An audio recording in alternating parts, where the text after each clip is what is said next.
Today I'm going to talk about ways that girls give away their power.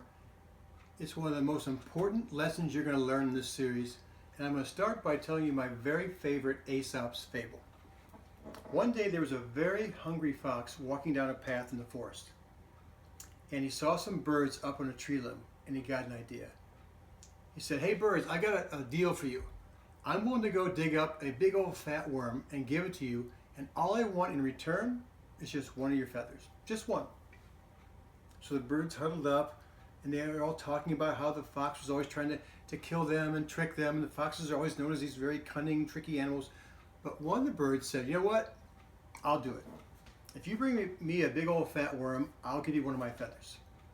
So the fox walked away, dug up a worm, came back, put it down on the ground. This little bird flew down the ground, plucked out one of her feathers, gave it to the fox, grabbed the worm, and flew off.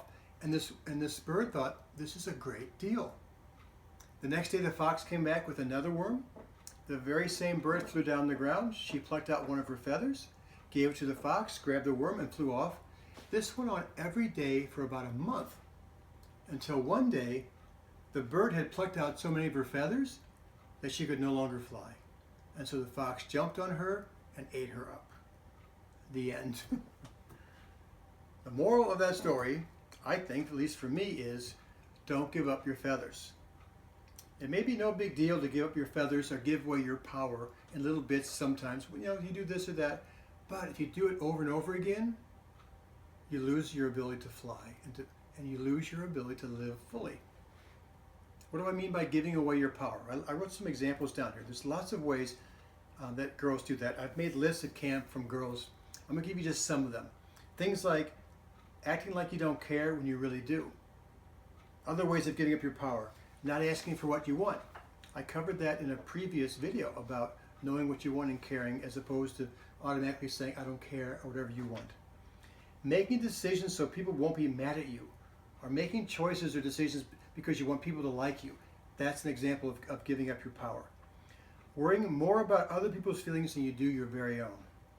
Worrying a lot about what other people think about you, or comparing yourself. Those are all ways that you give your power away.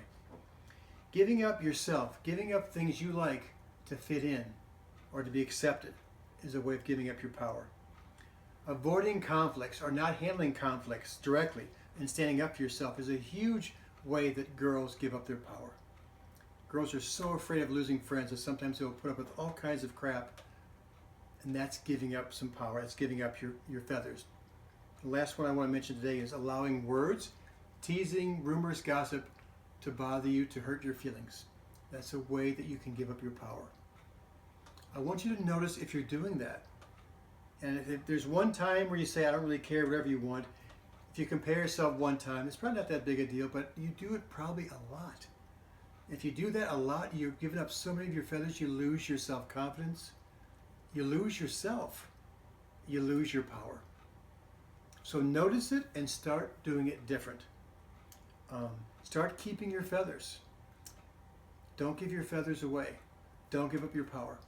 I'm going to spend another video talking about ways to keep your power, but the most important first step is becoming aware of when you're doing it. Catch yourself and stop. Stop giving up your feathers. I'll be back in a week with some ideas about how to keep your power. Thanks for stopping by again.